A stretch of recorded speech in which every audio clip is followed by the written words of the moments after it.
ఉద్యోగస్తులకి నా నమస్తమాంజలి. 2023 జూలై 2023 మే 19-20 తారీఖుల్లో ఈ ఇన్స్టిట్యూట్ ఎలక్షన్ జరిగినాయి. కానీ అప్పుడు గెలిచిన కమిటీ మొత్తం జూలై 12, 2023 ఛార్జ్ తీసుకుంది. ఆ రోజు ఛార్జ్ తీసుకున్నప్పుడు ఆల్మోస్ట్ ఆల్ మన ఇన్స్టిట్యూట్ చాలా రిపేర్స్, కొన్ని రీఫండ్స్, బ్యాలెన్స్ 650 రూపాయలు నాకు బ్యాలెన్స్ వచ్చినప్పుడు దాన్ని 650 నుంచి ఎవ్రీ ఇయర్ దాన్ని కంటిన్యూ చేసుకుంటూ పోయి మొత్తం బిల్డింగ్ రీపేర్స్ అయితేనే కానివ్వండి, మ్యారేజ్ రీఫండ్స్ అయితేనే కానివ్వండి, క్రిస్టియన్ రీఫండ్స్ అయితేనే కానివ్వండి, వాటన్నిటితో పాటు ఇన్స్టిట్యూట్కి చాలా వరకు ఆల్మోస్ట్ ఆల్ మా హయాంలోనే రిపేర్ చేయడం జరిగింది. 650 రీఫండ్ 650 రూపాయలతో స్టార్ట్ అయిన అమౌంట్ని కొన్ని లక్షలు దాన్ని క్రియేట్ చేసి జనవరి 2024 రిపబ్లిక్ డే పీరియడ్ సందర్భంగా ఇన్స్టిట్యూట్ మెంబర్స్ అందరికీ గిఫ్ట్ బాక్సులు పంచడం జరిగింది. అలాగే 2025 నవంబర్లో దీపావళి గిఫ్ట్ బాక్సులు పంచడం జరిగింది.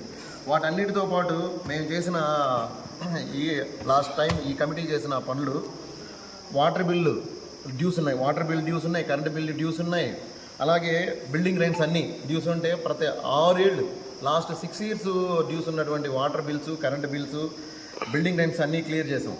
ఈ కరెంటు బిల్లు అంతకుముందు మాన్యువల్గా ఉండేది. ఎప్పుడైతే మా టర్మ్ స్టార్ట్ అయిందో దాన్ని ప్రీపెయిడ్ మీటర్గా మార్చాం. దాంతోపాటు వాటర్ మీటరు అబ్నార్మల్గా ఎలా అంటే అలా యూస్ అయి ఉండేది. దానికి కానీ వాటర్ మీటర్ కానీ ఫిక్స్ చేయడం జరిగింది. సార్, గతంలో మీరు ఛార్జ్ తీసుకోకముందు అంతకుముందు ఎంత ఫండ్ ఉన్నింది? తర్వాత గతంలో వాళ్ళు అభివృద్ధి చేయలేని పనులు మీరు అభివృద్ధి చేసింది? ఓకే, నేను ఛార్జ్ తీసుకున్న సమయానికి నాకు 650 రూపాయలు ఫండ్గా ఇవ్వడం జరిగింది. కంటిన్యూ చేసాం.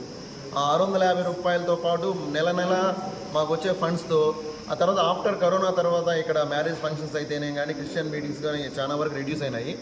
వాటితో పాటు గత కమిటీ చేసిన ఒక బ్లండర్ మిస్టేక్ ఏంటంటే 700 ఉన్న మెంబర్షిప్ని 300కి తీసుకువచ్చారు, 350కి. ఆల్మోస్ట్ ఆల్ దానివల్ల మాకేమైంది, సగం ఫండ్ పడిపోయింది. సో మేము చేసిన రిపేర్స్ ఒకసారి చెప్తాను, నోట్ చేసుకోండి. ఇక్కడ నేను వచ్చే సమయానికి అసలు లైట్సే లేకుండా పోయాయి. ఈ లైట్స్ ఆడిటోరియం అయితేనే కానివ్వండి, రీడింగ్ రూమ్ అయితే లైట్స్ వేయడం జరిగింది. వాటితో పాటు టాయిలెట్స్ అసలు కనెక్షన్స్ లేవు, మొత్తం పూడిపోయినాయి మట్టితో. ఆ వాటర్తో ఆ మట్టిని అంతా క్లీన్ చేయించేసి కొత్త సెప్టిక్ ట్యాంకులు, లెటిన్ షీట్లు వేసేసి వాటర్ పైప్స్ కనెక్షన్ ఇవ్వడం జరిగింది. వాటన్నిటితో పాటు ఇక్కడ మనం ఎప్పటి నుంచో వాడుతున్నటువంటి జెండా పోల్ని రీప్లేస్ చేసినాం. ఆ జెండా పోల్తో పాటు ఆ నేమ్ బోర్డు ఎప్పుడో ఒక 10 ఏళ్ల క్రితం చేసిన వైట్ వాష్ని రీసెంట్గా మన వెల్ఫేర్ ఇన్స్పెక్టర్ గారి సూచనలతో నేమ్ బోర్డు కానీ మార్చడం జరిగింది. వాటన్నిటితో పాటు గత 6 ఏళ్ళ నుంచి ఉన్న డ్యూస్ కానీ మొత్తం క్లియర్ చేసి ముందుకు తీసుకెళ్తున్నాం. భవిష్యత్తులో రీసెంట్గా మేము ఏడిఎన్ గారిని కలిసి ఒక వినతి పత్రం అందజేయడం జరిగింది.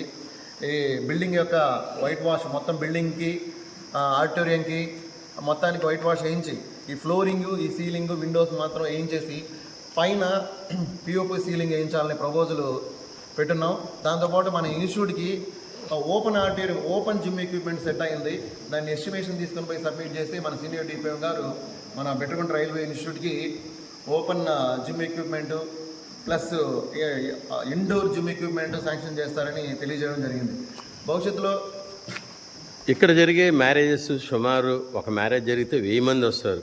కానీ 1-2 టాయిలెట్స్ తప్ప, టాయిలెట్స్ అనేది మ్యారేజ్కి వచ్చేసిన వాళ్ళకి కానీ, ఇక్కడ ఏదైనా మీటింగ్స్ జరుపుకునే వాళ్ళకి ప్రధాన సమస్య టాయిలెట్స్. దాన్ని ఎన్ని ఇప్పుడు మీ హయాంలో ప్రొవైడ్ చేసేవారు? రిక్వైరీ ఇంకా ఎన్ని చేయాల్సి వస్తుంది? యాక్చువల్గా ఈ రెండింటితో పాటు ఇంకో 2 టాయిలెట్స్ ప్రపోజల్ ఉంది. ప్రజెంట్ ఎన్ని ఉన్నాయి? ప్రజెంట్ 2 టాయిలెట్స్ ఉన్నాయండి. అది యాక్చువల్గా ఈ బిల్డింగ్ కట్టినప్పటి నుంచి ఈ ఇన్ఫ్రాస్ట్రక్చర్లో 2 టాయిలెట్స్ యూజ్ చేయడం జరుగుతుంది.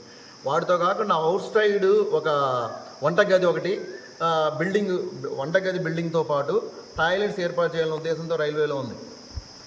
ఇప్పుడు వంట చేసుకోవడానికి వంట రూమ్ సక్రంగా లేదు. ఎవరైనా అకేషనల్గా మ్యారేజ్ కానీ ఏదైనా ఫంక్షన్లు పెట్టుకుంటే టాయిలెట్స్ కానీ బాత్రూమ్స్ లేవు. దాన్ని మీరు భవిష్యత్తులో ఏదైనా సేమ్ దానికోసం మేము ఈ మధ్య రీసెంట్గా కలిసి ఐఓడబ్ల్యూ గారిని, ఏడిఎన్ నెల్లూరు గారిని కలిస్తే వంటగదితో పాటు బాత్రూమ్ ఫెసిలిటీస్ ఫ్యూచర్లో ప్రొవైడ్ చేస్తారని హామీ ఇచ్చాము. ఇప్పుడు మన రైల్వేస్ తరఫున ఫండింగ్ ఎంత వచ్చింది? మన దగ్గర ఎంత ఉంది? మన దగ్గర ఫండింగ్ ఒక 70,000 ఫండింగ్ ఉంటుంది. మంత్లీ ఎక్స్పెన్సెస్, ఎంప్లాయీ జీతాలు పోను, ఇయర్లీ గిఫ్ట్ పర్చేసెస్ పోను మన దగ్గర 70,000 పర్చేస్ ఉంది. ప్రస్తుతానికి ఈ 3 ఏళ్ల మా టర్మ్లో ఇంతవరకు రైల్వే నుంచి ఎటువంటి ఫండ్ రాలేదు. లాస్ట్ టైం కరెక్ట్గా ఒక 8 months బిఫోర్ సీనియర్ డిపో గారిని కలిసినప్పుడు ఎస్బీఎఫ్ అమౌంట్ కింద బిట్రగుంటకి ఫండ్స్ రైజ్ చేస్తారని హామీ ఇచ్చారు. అది నాకు తెలిసి ఈ మంత్ కానీ నెక్స్ట్ మంత్ కానీ ఎలక్షన్ అయ్యే లోపల ఆ ఫండ్స్ క్రియేట్ అవుతాయి. ఆ ఫండ్స్ క్రియేట్ అయితేనే ఈ రిపేర్స్ అన్నీ జరుగుతాయి. ఒక మ్యారేజ్ కానీ లేదా ఒక ఫంక్షన్ జరిగినప్పుడు మనం 24 hours దీనికి రెంట్ ఎంత ఛార్జ్ చేస్తాం? రైల్వే వాళ్ళకైతే రైల్వే మెంబర్షిప్ ఉంటే మాత్రం 2500 కడతారు. అదర్ దాన్ రైల్వే వాళ్ళు అయితే 10,000 డిపాజిట్ కట్టి 5,000 వాళ్ళకి రీఫండ్ ఇవ్వడం జరుగుతుంది. మీడియా మిత్రులకి శుభోదయం. నా పేరు మౌని మల్లికార్జున్, రైల్వే సెక్రటరీ బెట్రగుంట. 2023 జరిగిన ఇన్స్టిట్యూట్ ఎన్నికల్లో సౌత్ సెంట్రల్ రైల్వే సంఘ తరఫున మా కమిటీ ఎన్నుకోబడింది. అప్పుడు మేము గెలిచినప్పుడు పాత కమిటీ నుంచి మాకు 600 రూపాయలు మాత్రమే నిధులు రావడం జరిగింది. ఆ 650 నిధులతో పాటు నెల నెల వచ్చే మెంబర్షిప్ తప్ప ఈ 3 ఏళ్ళలో ఎటువంటి రైల్వే నిధులు కొరతతోనే ఉంది. ఆల్మోస్ట్ ఆల్ కరోనా తర్వాత వచ్చినటువంటి ఆ 650 రూపాయల ఫండ్తో ఇక్కడ ఎన్నో రిపేర్లు జరగడం జరిగింది. ఈ లైటింగ్ అయితే కానివ్వండి.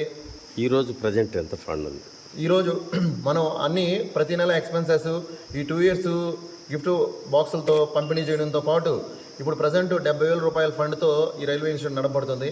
నాకు 650 ఫండ్ ఇచ్చినప్పుడు ఈ 2 ఏళ్ళలో 6 లక్షల ఫండ్, 2 ఎంప్లాయీస్ జీతాలు, ఇప్పుడు 2 ఎంప్లాయీస్ జీతాలతో పాటు ప్రతి సంవత్సరం వాళ్ళకి గిఫ్ట్ బాక్సులు పంచి అన్ని రిపేర్లు ఆల్మోస్ట్ ఆల్ ఇక్కడ నాకు ఈ రిపేర్లతో పాటు గత కమిటీకి సంబంధించిన 4 సంవత్సరాల బకాయిలు మొత్తం మా కమిటీ మాత్రమే చెల్లించింది. రైల్వే ఇన్స్టిట్యూట్లో ఉన్న ప్రధాన సమస్యలు ఏంటి? ప్రస్తుతానికి రైల్వే ఇన్స్టిట్యూట్లో ఉన్న ప్రధాన సమస్య ఏంటంటే ఈ ఫ్లోరింగ్. ఏదైతే రీడింగ్ రూమ్ ఉందో ఆ ఫ్లోరింగ్ హోల్స్ పడిపోయింది. ఈ చెక్కతో కట్టినటువంటి పాతకాలం ఎప్పుడో 150 ఏళ్ల క్రితం కట్టిన ఫ్లోరింగ్ ఇది. ఈ ఫ్లోరింగ్ని మార్చాలి. ప్లస్ అలాగే ఆడిటోరియం యొక్క సీలింగ్తో పాటు పీవీపీ సీలింగ్ చేయించాలని రైల్వే దృష్టికి తీసుకెళ్ళాం. మొత్తం రైల్వే ఇండస్ట్రీకి సంబంధించిన బిల్డింగ్ మొత్తానికి వైట్ వాష్ చేయించి ఒక mini gym equipment, indoor gym equipment sanction చేయాలని రైల్వే అధికారుల దృష్టికి తీసుకెళ్లడం జరిగింది.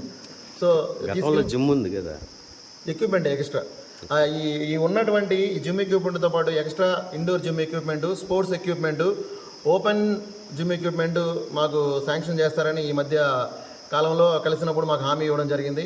త్వరలోనే ఇవన్నీ చేస్తారని మీడియా ముఖంగా తెలియజేయడం జరుగుతుంది. సౌత్ సెంట్రల్ రైల్వే ఈ ఇన్స్టిట్యూట్కి అధికారులు ఎంత ఫండింగ్ అనేది రిలీజ్ చేశారు?